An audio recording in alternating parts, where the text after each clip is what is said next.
Bonjour à tous, bienvenue dans cette nouvelle vidéo. Très heureux bien sûr de vous retrouver. On est au mois d'avril, la pleine saison qui s'ouvre devant nous et puis une période idéale pour réaliser bien des semis. Alors justement, aujourd'hui on va voir ensemble quelques cultures qu'il est temps de semer, tout ce qui est courge, melon, pastèque. On va découvrir encore et toujours des nouvelles variétés. On va se faire aussi un focus sur les paillages, sur le sol, parce que je constate notamment une petite fin d'azote ce début de saison. J'ai des cultures qui sont paresseuses, toutes ces cultures à feuilles, les choux, les blettes, les épinards, les salades. Et je vous expliquerai, en tout cas de ma vision, qu'est-ce que je constate et comment j'essaie de remédier à un manque de fertilité en ce début de saison. On verra bien d'autres choses encore, donc on ne traîne pas et on est parti pour cette nouvelle vidéo.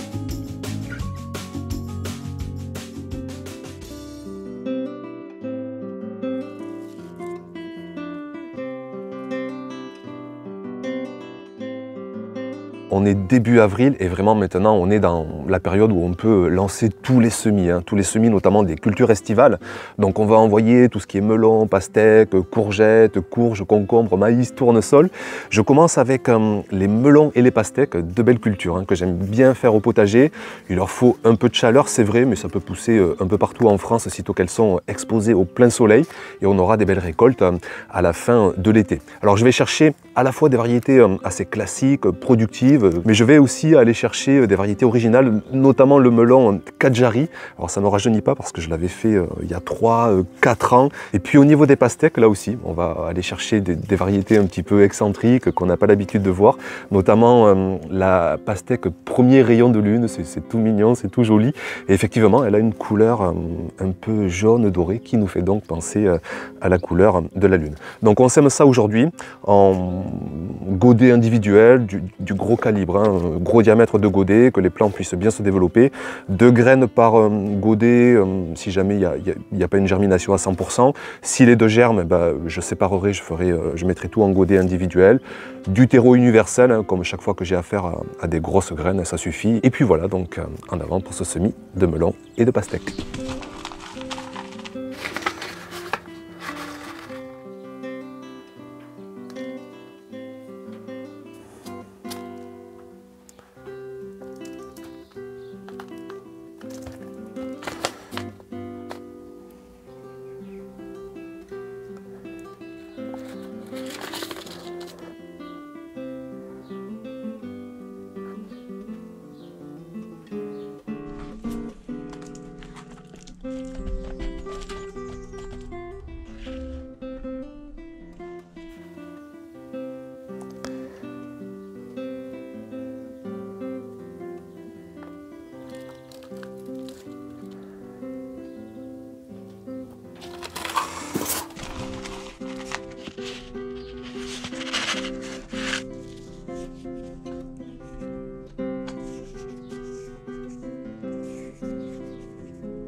On passe maintenant à un semis, mais vraiment super important. Autant les melons, les pastèques, si je les loupe, c'est pas très important.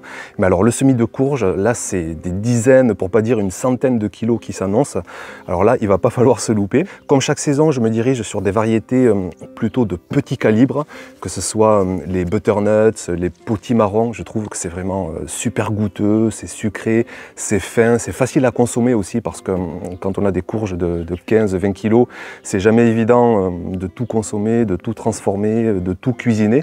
Et au contraire, avec des petits calibres, c'est vachement pratique.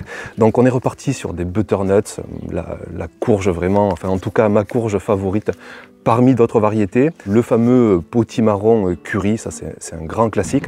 Donc je répète bien, c'est potimarron, c'est pas potiron. On est dans du potimarron plus sucré, plus goûteux, plus fin. est vraiment un total régal. Et puis on va quand même faire une variété de courges, hein, d'avoir un petit peu du gros calibre qui en jette un petit peu à la vue. C'est toujours génial, je trouve quand même d'avoir des courges là de 10, 15, 20 kilos. Donc on va essayer une nouvelle variété cette année, la Doux Vert d'Hokkaido. Rien qu'au nom, ça laisse de beaux espoirs. Donc on y va, toujours pareil, hein, gros godet, terreau universel. On prend bien à respecter les clés de réussite pour bien semer, terreau humide, douceur de température. Et d'ici 4 semaines, on envoie ça au potager.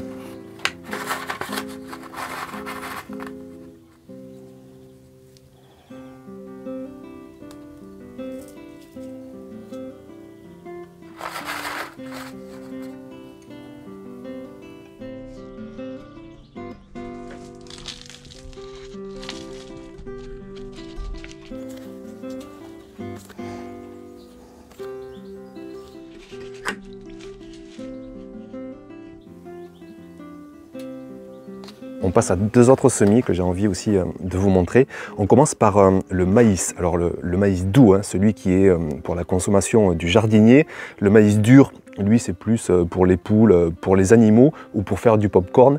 Mais le maïs doux, vraiment, ça mérite le détour. Je trouve que c'est une culture qui apporte pas forcément grande notoriété, mais vraiment de la faire du potager, si on récolte l'épi au bon moment, et ça j'insiste, hein, il faut vraiment le récolter juste quand la barbe de l'épi devient brune, et dedans à l'intérieur vous avez des petits grains qui font un petit lait, ça croque et on peut le manger quasiment cru. Ce que je vais faire, moi je vais étaler mes semis pour étaler mes récoltes, parce que si j'en ai trop à la fois, ben, je ne peux pas tout manger, les épis commencent à devenir durs et c'est pas intéressant. Donc là je vais en semer juste 6 ou 7, j'en ressamerai 4 ou 5 dans 15 jours et encore 4 ou 5 dans 15 jours, et on va avoir des beaux épis à récolter avec des belles variétés, toujours pareil, hein, le maïs bantan, c'est vraiment jaune, doux, sucré, et puis un maïs multicolore, arc-en-ciel Inca, déjà rien qu'à l'œil, quoi, voilà, on se régale, mais en plus j'insiste vraiment à l'assiette, ça vaut le coup.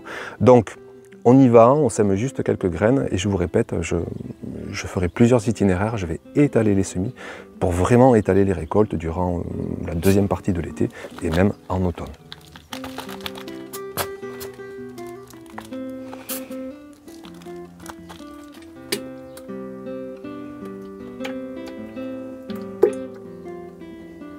Dernier semis que je vous montre dans la serre, alors je pourrais presque le faire au potager directement.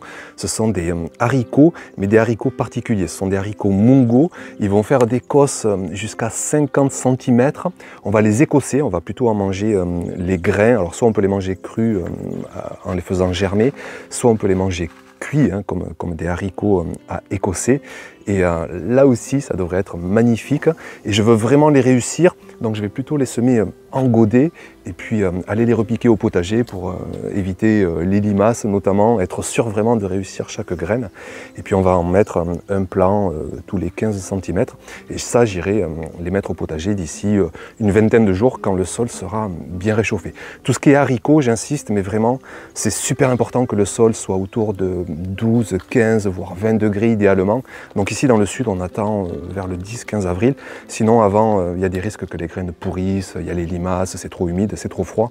Donc on attend le 15 avril, on étale là aussi les semis pour bien se régaler de cette culture.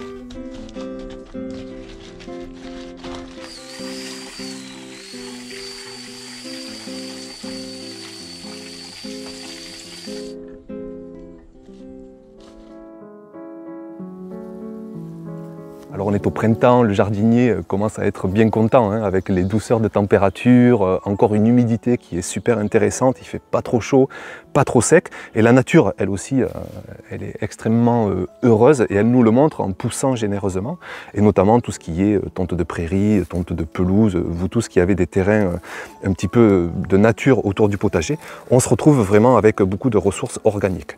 Et les tontes de prairie, les tontes de pelouse, ça c'est vraiment une ressource géniale, parce que c'est très azoté, c'est très vert, c'est très mou, c'est très humide, et ça va apporter vraiment de la richesse rapide à nos cultures. Et là, au potager, on est quand même dans un monde éphémère, nos cultures, elles ont besoin rapidement et conséquemment de minéraux, et avec des tontes de prairie, de pelouse, on peut vraiment apporter des minéraux en complément de tous nos composts, de tous nos autres paillages. Donc là, moi, je ne vais pas me priver. Ce que je vais faire, je vais aller sur une parcelle que j'avais paillée cet automne, hein, amendée avec du compost grossier, que j'avais paillé avec du broyat. Je vais enlever tout ça, je vais mettre la tonte en dessous, hein, parce qu'elle est beaucoup plus rapide à être disponible pour le sol, donc je la mets en premier. Et puis je vais même en profiter pour mettre du compost. Alors là, j'ai la chance d'avoir des mètres cubes gratuitement, hein, un paysagiste qui m'en dépose. Il a récupéré ça d'un domaine qu'il est en train de rénover au niveau du terrain. Il y avait une accumulation de tontes, de feuilles, ça fait un compost fabuleux. Je vous conseille vraiment encore et toujours de lier contact avec des paysagistes. Il y a toujours des bons plans qu'il faut saisir. Donc je vais mettre du compost pour continuer d'alléger, d'améliorer, de nourrir ma terre. Je paille par-dessus avec cette tonte de prairie que je valorise au potager, qui va nourrir mes cultures dans les semaines, les mois à venir. Et par-dessus, je remets mon paillage protecteur qui, lui, est surtout là pour me protéger des trop fortes chaleurs qui vont vite arriver cet été.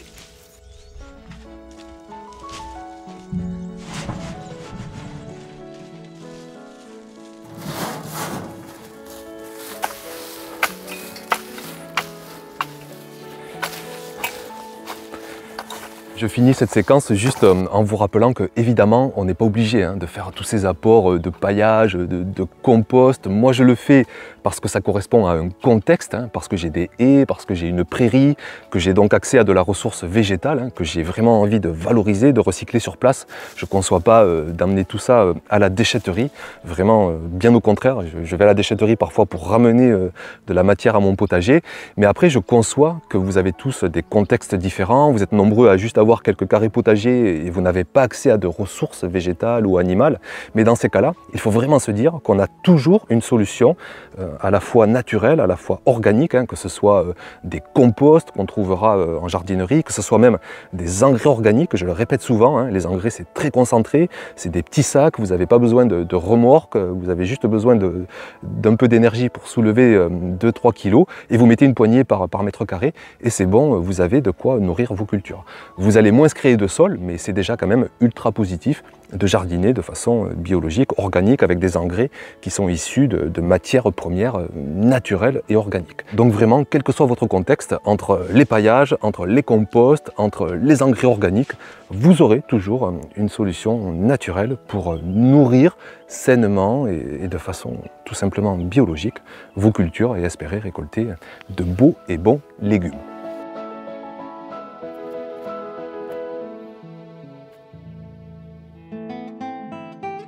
Alors vous savez que j'aime beaucoup observer le sol, mais j'ai envie de dire que ce n'est pas une question d'aimer ça ou ne pas aimer ça. C'est que quand on a une approche biologique du potager, tout passe par le sol. Tous les mécanismes de fertilité passent par le sol. Il faut qu'il soit humide, il faut qu'il soit oxygéné, il faut qu'il y ait un monde bactériologique, il faut qu'il y ait des macro-organismes qui vont décomposer nos apports. Et donc, je vais prendre ma caméra pour vous montrer. Et puis, j'ai envie aussi de l'observer parce que ce début de saison, je constate que j'ai une terre, comme on appelle, un peu paresseuse. Je trouve que mes salades, mes blettes, mes choux, mes épinards, ça pousse pas super vite et je constate en fait comme une fin d'azote. Et une fin d'azote, c'est quand le sol manque d'azote. Et là, je le comprends très vite en fait. C'est que quand je dépaille, je constate que j'apporte du broyat à l'automne qui n'est pas encore décomposé. Presque, je fais des apports trop carbonés, trop ligneux, trop durs. On a eu 3 mois de sécheresse en plus, donc le sol n'a pas travaillé, il n'y a pas eu d'activité biologique. Et là, ce printemps, qu'est-ce qui se passe? Eh bien, j'ai mon sol, j'ai tout l'azote qui est mobilisé pour décomposer ce bois. C'est presque trop carboné. Et c'est pour ça que là, toute cette saison, surtout, je ne vais plus apporter d'apport trop carboné parce que sinon, mes cultures n'auront pas d'azote. Donc, je vais quand même me donner un coup de grelinette pour aller voir en profondeur. J'espère que j'ai pas trop de bois parce que sinon, vraiment, ça veut dire qu'il va falloir que j'apporte beaucoup d'azote, des compléments azotés, peut-être de l'urine, du sang desséché, pour un petit peu accélérer les choses. Bon, après, il y a la douceur de température qui va accélérer le monde des bactéries, ça va travailler, ça va libérer des minéraux. Mais c'est toujours important de veiller au bon équilibre carbone-azote de son sol, ne pas trop y mettre de bois, parce que sinon on risque d'avoir des cultures paresseuses, et notamment toutes les cultures qui font du vert, toutes les cultures à feuilles, les épinards, les blettes, les salades notamment.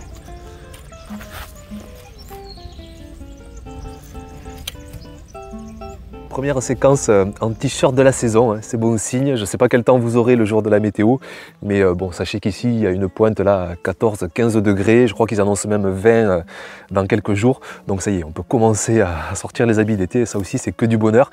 Je vous montre la parcelle derrière moi. Elle aussi, je l'avais énormément amendée en compost de fumier à l'automne. Beaucoup de paillage, de broyat végétal par-dessus. Alors pareil, ce paillage, c'est bien, il est protecteur, mais j'ai peur qu'il me fasse une petite fin d'azote. Je vais surveiller ça, hein, ce début du printemps. Et là, on va en profiter aussi donc, de dépailler. On va mettre une épaisseur de tonte de pelouse justement pour apporter une bonne ressource en azote.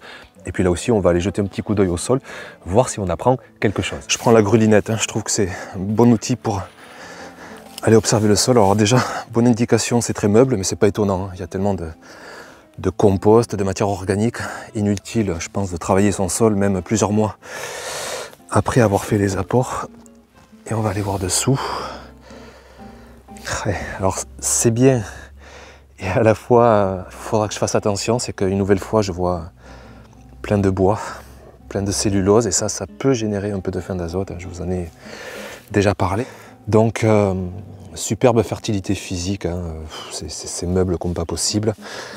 Fertilité biologique qui pourrait être un peu mieux au niveau des macro-organismes, mais au niveau des bactéries, je ne doute pas que ça prolifère, hein, même si on ne les voit pas. Et puis, niveau fertilité chimique, je pense qu'on est bon en potasse, en phosphore, tout ça, ça libère de la richesse minérale. Mais au niveau de l'azote, il faudra que je sois vigilant et qu'une nouvelle fois, je surveille que les cultures en aient suffisamment. Donc, gros paillage de tonte là aussi. Et je remets par-dessus mon paillage de broyat.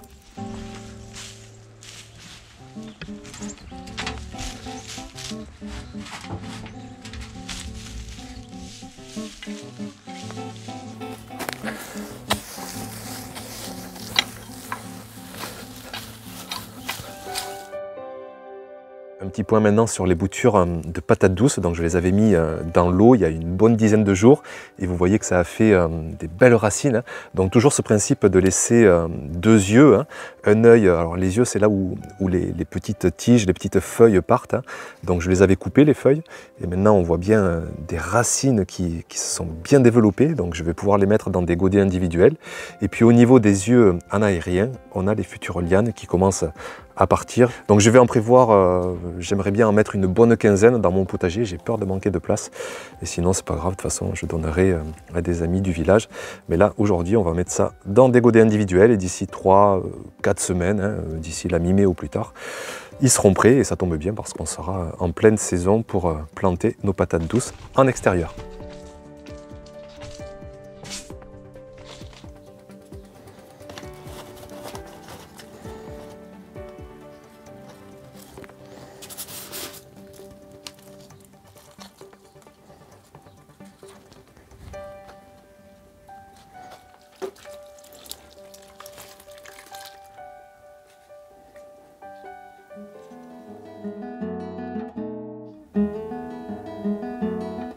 Difficile de faire une vidéo sans parler des tomates, donc je vous montre un petit peu où ça en est. J'ai déjà des plants qui sont installés dans la serre. Alors c'était vraiment des tout premiers semis que j'avais fait fin janvier, début février. J'ai même acheté un plant dans le commerce, un peu pour vous montrer la différence en fait. Donc le petit plant, bien c'est le mien, hein, fait maison, j'avais pas d'éclairage artificiel, la température n'est pas forcément tout le temps idéale, donc le plant est assez rikiki. Et puis vous voyez dans le commerce, vous avez déjà des plants qui sont monstrueux parce qu'ils sont à une température idéale, avec une lumière idéale, et du coup ce sont des plants qui sont déjà très avancés. Et puis aussi vous dire donc que le plus gros de mes semis, eh bien ça a commencé il y a 15 jours, 20 jours à peu près pour la tomate, et là vous voyez que tout a germé. J'en profite pour faire un petit clin d'œil à mon partenaire, on va dire, c'est Graines del País, hein. C'est chez eux que je prends les graines, ils me les offrent, hein, pour être totalement transparent, et ben voilà quoi, hein, encore une fois là c'est 100% de germination. Alors après, c'est pas une publicité non plus dans le sens où moi je joue pas dans la cour de tous ces clivages qu'on trouve sur internet, notamment entre les graines F1, les graines non F1, les graines bio, non bio, reproductibles, non reproductibles. à déshabiller Paul pour habiller Jacques. Je ne suis pas du tout dans cette option-là. Moi, je vois des raisons d'être pour les graines non F1.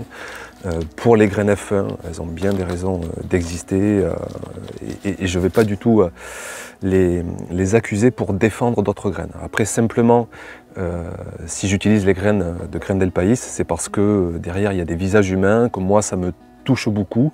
C'est quelque part une raison émotionnelle en fait de les choisir. Mais après, il y a des jardiniers qui vont avoir des raisons pécuniaires. On trouvera des graines moins chères ailleurs. On trouvera d'autres circuits de distribution. Mais jamais j'irai culpabiliser les gens qui achètent différemment et qui achètent autrement. Alors là, c'est quelque chose d'ailleurs que je ne supporte pas. Donc sur le coup, voilà, un petit clin d'œil quand même à ce semencier que j'affectionne et qui propose de belles graines. Et donc vous voyez ces dizaines, vraiment, je crois qu'il y a 50 variétés là qui se préparent. Je m'en frotte les mains parce que vraiment la tomate, c'est la culture qu'il faut réussir chaque saison. C'est la culture reine, c'est la culture phare. Je sais que l'année dernière, vous êtes nombreux à l'avoir loupé à cause de la pluie. Mais là, vraiment, on va tout faire pour la réussir. Donc on la repique aujourd'hui. Hein, c'est cette opération qui consiste à renforcer les plants, à générer de nouvelles racines. Donc on va les mettre dans des godets individuels. On va bien enterrer la tige pour générer des nouvelles racines. Et là, tout devrait bien se passer. Il suffira ensuite d'attendre 3, 4, 5 semaines. On va étaler les plantations durant tout le mois de mai, une fois que les risques de gel, comme toujours, ne seront plus là et qu'on pourra planter sans souci, sans contrainte en extérieur.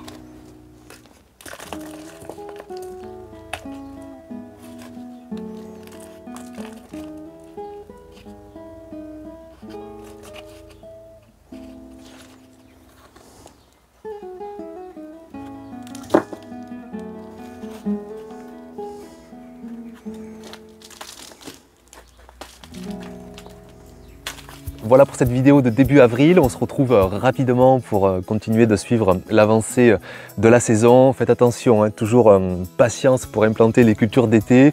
On ne met que ce qui résiste à des petits gels. Hein. Les carottes, les betteraves, les petits pois, les mange-tout, les oignons, les radis, les épinards, tout ça, ça passe. Mais pour les cultures d'été, on se contente de rester sous abri, en semis, au chaud. Et on implantera tout ça un peu plus tard au potager. Merci pour votre attention. On se retrouve sur Terra Potager pour tous ceux qui veulent plus de contenu, tous les calendriers, des tonnes d'articles qu'on écrit en ce moment sur les paillages, les composts, le rapport carbone-azote dont je vous ai un petit peu parlé aujourd'hui. Merci encore et puis à très vite donc pour une prochaine vidéo. Ciao!